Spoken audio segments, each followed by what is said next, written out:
موسی بن سیار میگه با امام رضا علیه السلام داشتیم میرفتیم به سمت طوس، در بین راه صدای جیغ و ناله اومد. امام رضا علیه السلام دنبال صدا رفتن، دیدیم که تشییع جنازه یک شخصیه. میگه امام رضا علیه السلام بلند شدن، از اسب پیاده شدن، رفتن به سمت تشییع جنازه و صورت خودشون رو به تابوت اون شخص چسبوندن. بعد فرمودن موسی بن سیار هر کسی در تشییع جنازه یکی از مؤمنان و شیعیان اهل بیت شرکت بکنه، خدا تمام گناهاشو پاک میکنه.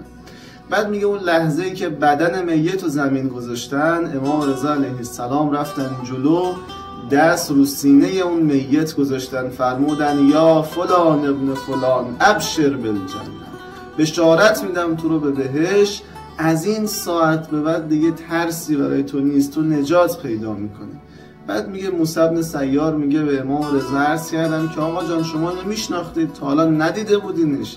حضرت فرمودن موسی بن سیار نمیدونی که اعمال شیعیان ما صبح و شام به ما عرضه میشه، ما میشناسیم شیعیان خودمون، اگر کار بدی کرده باشن براشون استغفار میکنیم، اگر کار خوبی کرده باشن اونها رو به خوبی بشارت میدیم و خوبی رو از خداوند متعال برای اونها میخوایم.